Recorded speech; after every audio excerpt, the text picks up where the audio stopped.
Quit your line, bro. Quit your line. See, now you're starting to get me angry. Listen, this passport bro defender who's been in my comments and making the most ignorant comments. Okay, now he's like, because in the beginning he was mad that the Brazilian people were mad at passport bros for touching little kids, and he was blaming Colombians. Now for some reason he has this problem with Colombia, and then he said his wife, quote unquote, his wife, which I don't believe, is Puerto Rican Colombian.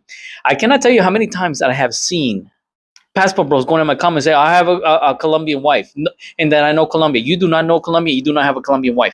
You can always tell that they're lying. Here's the thing. I had this one guy at one time. He told me in my comment section that his wife is Colombian, and therefore, because she's from Medellin, that he knows Cartagena. My ex-girlfriend is from Cartagena. Let me show you something. The lady's Paisa. Most Paisas, not all, but most Paisas are an ethnic group of people that work in the coffee region. They are farmers, and they're peasants. And most of their culture comes from the Basque area, which is the northern part of Spain. You do have black people in Medellin, but the majority of them are like that lady right there. The majority. The majority of people in Cartagena are black because it used to be an old slave port. Okay, my ex-girlfriend, even though she's lighter than me, she's a black Latina. Her father is a very proud black man. Okay, because I got a lot of people call me racist.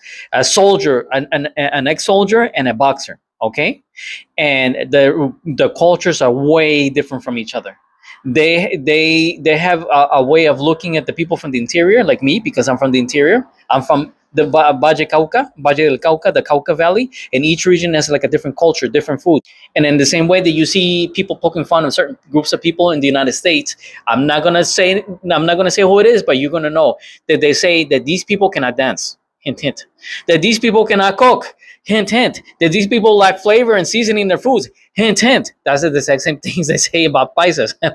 Now, granted, paisas do know how to cook, but they're mostly country farmers, and it reflects the country farming ways. I had another guy that told me that before the peace process, that he was traveling all through the eastern flatlands before the peace process. Do you know how many militia groups and that the United States deemed terrorist organizations out there from both the left and from both the right? He will not be able to survive. And my father-in-law, my ex-girlfriend's father, he was a soldier who was doing rescue missions out there. Okay, that place was horrendously bad. That was like a no-go zone. Like literally, he was on a helicopter shooting pew-pews from the side, and they were sending out bomb-sniffing dogs and people down there while he's giving them cover from the skies. So when then this knucklehead goes in my comment section telling me he knows about Colombia, no, he doesn't. This guy is a passport bro who was defending Floyd in the beginning, and people called him out on it, including me. Now he's changing his comment. If your wife was Colombian, she'll put a chair on top of your head.